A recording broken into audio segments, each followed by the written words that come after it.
Yeah, so the cleanse that we're talking about tonight, which I'll give you more details in a bit, it really is to give you that experience of, we're not here to preach any particular eating style or this, that, or the other thing, but one very wise person said to me, the quickest way to enlightenment is by changing your diet. It opens you up. And then also the therapies for purging, I call it deep journey, a journey to the deep heart. We're purging all of the stuff that's just been kind of sitting there. And don't think that stuff that's in your body and your GI tract doesn't have a mind of its own. Absolutely, Karen, you got that spot on. I mean, especially, yep. Well, especially when you're working with therapy. I mean, you are literally and figuratively getting that stuff out of you. And that to me is, they call it in Hawaiian chicken skin. I still get that because I've been through it myself. I've witnessed hundreds of people go through it. And when you just go through kind of a regular form of therapy, you're just kind of figuratively letting go of things. But when you are on that throne and you are thinking about some of the stuff that you really want to get rid of, and through this purification process, you start eliminating, you will notice that you have both things, literal and figuratively, being expressed out of you. It's really awesome, really awesome. Yeah. I mean, I don't know if most of the people know here, but we're living with many parasites. We have belly bugs like crawling up the walls of our stomach. Everybody, it's very common, and viruses. And there's just so much living in us. And when you relieve yourself of those things, you think clearer, inflammation goes away, your skin, like if you have little wrinkles, your skin clears up, the rosiness comes to your cheeks, the fire behind your eyes, your thinking is clear, and your heart is generally open, and you're in a different reality, more of a unity mind. And I'll tell you what else I noticed about this. When you go home, like after you take this journey on, you get this little jump start, a healing, a deep journey, you start looking around on the planet, like, where can I participate more? Like maybe pick up some trash or recycle better, or grow some herbs in my backyard, because basil is so good for us, thyme is so good for us, and I want to get my hands in the dirt, and I want to be in nature, and I want to, put my nose against the tree and really smell it. It does that to you. We're removed. And I mean, I'm in the Bay Area. Listen, I'm pretty removed. So, that's what happens. Do you think I'm pretty removed being in Vegas?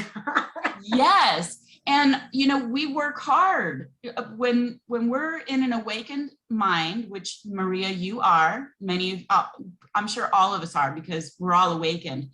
We're just a little dull or dense because we get the flashy lights, we get the industrialized food, we get a lot of sound input. And so we don't get that quiet time, like that introspective time to really know what's going on inside of us. We borrow people's desires. We envy other people. We think we'll be happier with this or with that. And, we say things that we don't really mean because we're influenced by the collective and by other people. We're pretty freaking removed. And then you get with yourself. You don't, get on the cell phone. You don't have your vices. You have a different environment, you have a different diet, you get yourself, you get that hidden part of who you are that you don't get to see, and nobody else sees either. Oh, Maria, I just wanted to let you know that there are more Hawaiians in Las Vegas than there are in Hawaii. I believe that. I met quite a few of them. yeah. It's if they're going to leave, they figure that they might as well leave to a place that they can have fun at. And right. Excellent. Okay, so what else does our audience need to know? about journey into the deep heart. And then after we do that, how does one go about joining? Okay, so really quickly, the journey into the deep heart doesn't just include, you know, the water, the deep sea water. You know, our emotions go to are watery, and they go to the heaviest, the lowest point, right? The depth. That's where the waters of contentment, they call it. And so we're getting those the deep sea water, but not only that, it's saline. And our bodies are made of like over 75% water. So we're pretty saline. And like I was saying this morning, the majority of the people, all of us pretty much, like if you're walking on earth, our blood is not clean. We're being bombarded, maybe not so much Randall because of where he lives, but for the most part, we're being bombarded. And so our blood is not clean. So what you get out of this is you get an opportunity to clean your blood. The other thing that happens, particularly as we age, is our cells, they become like raisins. They kind of shrivel up, you know, that brings on age, right? They call it the disease of age, and that's not the truth. It Got right, Karen. don't filter them. Our bodies are designed to be filters, so we need to do that and filter our cells, you know, so that's what you get. And we turn over our skin every 6 months. We turn over and make a new liver. We make new bones. We're not the same body daily, and definitely not in 6 months, and definitely not in 2 years and 5 years. We're constantly remaking. I feel younger in many ways now than I did when I was younger. So you get an opportunity to cleanse the organs of your body. And then not only that, but we're going to be having nutrient dense smoothies. So we're getting all of the nutrients in whole food that is required. We're getting green raw juices, wonderful miso soup that's like loaded with all of the minerals that we need. And so you're getting food during this cleanse. So you're getting rejuvenated, but we also do body balancing things, some yoga, some breathing. I am a master in teaching Kundalini yoga and breath awareness. Also a sound healer. Randyl knows many people and has all of these devices for sound healing and knows very well the sense of sound, the impact, environmental impact it has on us. So we go deep into that. And then if you would like other therapies, like if you want a massage, it's a really nice thing to get while you're going through this. So we have different therapists to come and do different modalities. You could get a Lomi Hawaiian authentic massage and hypnotherapy. I'm an astrologer. I do amazing chart readings for people and get to the core of who you are, because we don't know what we don't know. And oftentimes we put our emphasis on our mind thought on things that we're familiar with. And we don't put any emphasis on sectors of our life that we know nothing about because it's uncomfortable. Yet the Godhead or the universe or whatever you want to call it is calling us to that all the time to learn these lessons. And we just say, nope. So we can get to the heart of the matter with astrology as a tool. Very well said. And also the other aspect that I wanted to mention is we just confirmed a space, and this space is above Kealakekua Bay. It's I mean, it's 5-star accommodation. It is so beautiful. So if people want to escape and go possibly check out swimming in Kealakekua Bay, it's only 5 minutes away, and it's whale season. So speaking of sound, you can probably hear and see whales, which is wonderful. And also there's dolphins, and just the fact that you can have seawater come through you, but also you can bathe yourself in it is phenomenal, really phenomenal. So it's this is going to be fun. I'm really happy that we can do this and offer it to people, because it is life transforming. Absolutely. when people go through this experience, so you see it's not only just the deep sea water, but you are ingesting a pharmaceutical grade of what is known as Howjery Oman frankincense. And the deep sea water goes through you, but the frankincense brings it to another level, to where it is actually working on the depths of your soul and bringing you into this consciousness that we are all striving for. And it's just a wonderful feeling, a wonderful, wonderful feeling. And you get to do that twice during the day. And of course, you are reliving, the aspect of, oops, I think I got to go to the bathroom and I'd better hurry. It's kind of like the whole Freudian thing that based this whole thing on potty training. But the bottom line is that you really start to understand what it means to let go. Let go and let God. And that's just it, because our bodies as a Godhead just wants us to be clean and healthy and whole and well. That's it. It's really a simple formula. Excellent. Would it be okay if I open it up to our audience? Because we have lots of questions. Somebody has questions about oil and buying oil. So would it be okay if I open it up to questions? Is that okay? Yeah. Okay. So what questions do you have? What do we need to know? And what did you learn? Anybody? I have a question. First of all, I came in on, first, I just want to say thank you for this opportunity to listen to some amazing, knowledgeable and wise people. And I was really fascinated with the olfactory factors, that when you smell something that it goes straight to the amygdala. So if you wouldn't mind talking more about that, I just thought that was just so fascinating, and why we need to have so many different modalities in our toolkit to help support us in health and wellness. Thank you.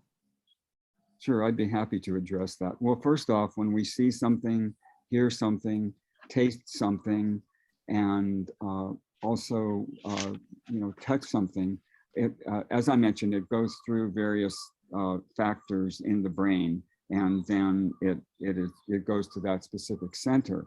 But when you smell something, it's a direct connect. So I take it back historically to say, for instance, we are in our caves and we can't see, we can't feel, we can't hear, we can't taste, but we smell things. And so that is like that is our primal way of knowing what's up. So we have to learn how our olfactory nerves work. And that's why I love frankincense, because it's like, hi, my name's Randyl and I'm a Frankaholic. I mean, it's this is my go-to everything. I've tried just about every type of thing that a person could do to alter our consciousness and things. And frankincense to me allows me to re-member. As Teilhard de Chardin said, I am not just a physical being having an occasional spiritual experience. I am a spiritual being having an occasional physical experience. And that's what frankincense absolutely brings to the human consciousness. It's wonderful, especially this frankincense, because I had the opportunity to actually go to the Sultanate of Oman and have this as my source. And frankincense, all frankincense isn't the same. Some comes from Somalia, some comes from India, and the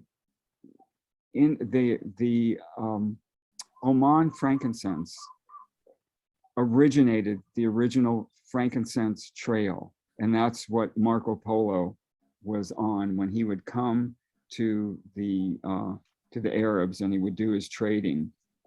He would do it with these people. And supposedly, I mean, whether you believe in the mystery of the three kings, the magi, the astrologers, whoever they were, that's one of the places that they came from, was Oman, to bring that gift to the newborn Jesus child. And you have to ask, why would they bring these things? Why would they bring things of frankincense and myrrh? And the other thing that I noticed through my research is that I was picking up just about every book that I could on the three magi. I mean, what were they following? Were they following a star? Were they following a planet? What was it? And one of the books, it was very fascinating. They said, because gold, frankincense, and myrrh, you see, Christian scholars were saying that the myrrh allowed Jesus to accept the karma and have the courage to go through the crucifixion and take on the sins of humanity. Frankincense allowed Jesus, the man, to become the enlightened Christed being. Now, the other thing is, which is fascinating, because a lot of these texts were translated, and they were translated from the Aramaic, and that was the language that Christ spoke. The gold also is another term for turmeric. So many believe that it wasn't gold, but that it was turmeric that they gave to this newborn Jesus child, because turmeric, if you want to do some incredible study, you can go on a site that's called pubmed.gov, and you'll find that turmeric has 6,000 independent peer-reviewed studies on 600 human ailments and no toxicity. So I'm really fascinated by the fact that these wise beings would give these gifts, and maybe it was turmeric, and just throwing that out to you. So thank you for the question. And thank you. That was fascinating. Thank you for sharing that. What other questions do we have? Somebody had a question about oils. If you sell oils or something like that. That was Claire. She might have left already. Oils, do you have any recommendations for oils? I'll ask the question for her. Well, the thing is that oils, and as I said, you're working with the olfactory sense, and they absolutely are one of the most incredible ways to be able to get through to a human being's consciousness, whether you're unconscious, conscious, subconscious, whatever. It's a direct connect. And oils are, I work mainly with medicinal oils, because I feel that the medicinal oils are frequencies that our bodies absolutely need and want. But from my perspective, I would say, to anyone, just take the cap off of an oil that you feel that you resonate with, and smell it and see if it works for you. I mean, it's just not one thing, even though, like I said, I'm a frankaholic. I always go to that because I've noticed where it brings me. And I first got my hit on being a frankaholic is when I was an altar boy. And you see, that's why they call them altar boys, because I'm positive it alters your consciousness. So, so with me, I personally believe that it's all about choice, and whatever you do, no matter how much it costs, always go for quality rather than quantity. Pay the price. because these are medicines for you, and you must honor yourself with that. So that's.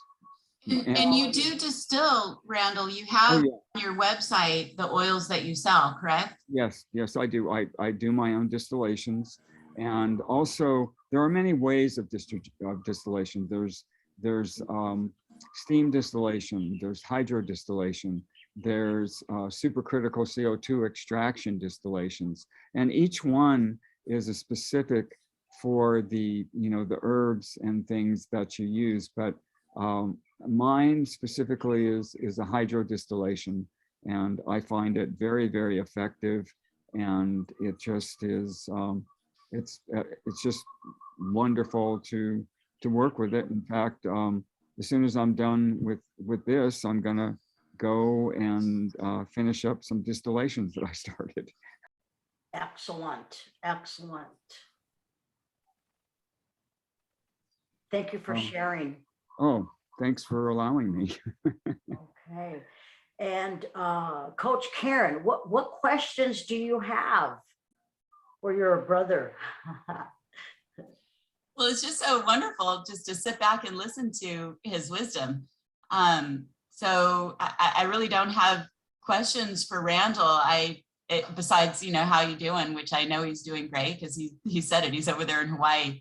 I just have acknowledgement for knowing this great person and for being able to work with this wonderful purgation therapy. And purgation therapy is part of Ayurvedic treatment. It's a very strong part of Ayurvedic treatment, which basically you're cleansing from the mouth to the anus, and you're moving in a downward motion. So it's not like cleansing your GI tract by colonics or just emptying out with an enema or whatever. What you're doing is you're taking everything that comes in here and cleansing everything. How long is the GI tract, Randyl?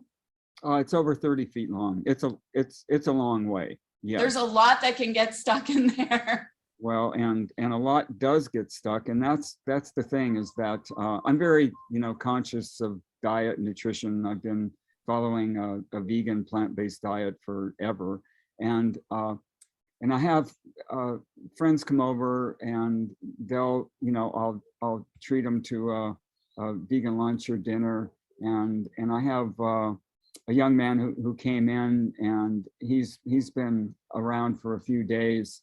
And we had dinner last night, and he said, this is very strange because I'm pooping all the time. I said, that's what you're supposed to do. It's, as gross as it sounds, it's real. And there is a woman that I kind of copied this 3-day deep sea water purification from. Her name was Auntie Margaret Machado. And wonderful woman, she pioneered what's known as Lomi Lomi therapy. And it's a Hawaiian form of massage. And what she did was amazing, is that she would have people coming from all over the world to learn her Lomi Lomi techniques. And she would give them, we don't do this, by the way. She would give them a 5-gallon bucket, surgical gloves, and say, you go through your poop and you see what's in you and what's coming out of you. And before you take our class, I want you to know that you are as clean as you can possibly be, because you've got to have this vessel clean in order to really understand and grasp what it is that you will be doing through Lomi Lomi techniques. And Lomi Lomi is a Hawaiian massage, by the way. Yeah, so Hawaiian massage. Yeah. And in Ayurveda, so Ayurveda works with many different modalities, but the main thing is it's the old saying, you are what you eat, and take in through all of your 5 senses. So to better understand and to know how, like, you have a banana, right? and you're holding the banana here, but then what happens once you start eating that banana? There's no more banana, but it's you. Yes. It becomes you. And you know, it's really unfortunate that we're loaded with bad oils, cornstarch, processed, industrialized food. There's no loving consciousness that's in a lot of the food, our fast food places. I love to eat out just as much as the next person, but if I did that every day, I would be intaking too much of the bad salt, not the good salt, too many things that I don't know what's in there. And you are what you eat. It's not a mystery anymore. Back 18 years ago, 20 years ago, you say you are what you eat to somebody and they wouldn't believe you. Most people, right, Randyl? That's so true. And so much has really changed in the world and the marketplace today. You know, when I started this whole plant-based vegan journey, you couldn't go into any one of the major supermarkets and find various types of alternatives for milk and for meat and for cheese. And now you go into any one of them and they have it. And now it's it's kind of almost cool to say, well, I'm vegan and I'm gluten-free and I'm this and I'm that. But to me, it's more than that. I've just experienced a number of things, and to me, being plant-based is wonderful. And it's kind of like what Bill Clinton went through. He was told by his doctor, Bill, if you don't change your diet and you keep on eating the same thing that you and Trump get along with, you're probably not going to be here long. So I don't know if you've seen Bill Clinton lately, but he's really thin. I mean, he's not like he used to be. And vegan is another thing that you're doing not only for your own health, but also you're making these choices for the voiceless. It's based on what East Indian philosophy calls ahimsa, and that's harmlessness. You don't want to harm another creature because something tastes good. And believe me, I love to eat. I love food, and eating is one of the most wonderful things that I can do in my day. And I don't miss anything, because prior to this, I mean, it was just a hamburger and French fries and a Coke or a malt or something. And when you shift, I mean, you open up this symphony, this cacophony of foods that nature has to offer, and your taste buds. I mean, our taste buds had been perverted. All we can taste is salty and sweet. And now, we open up and we get this symphony of tastes and flavors. It's beautiful, really beautiful.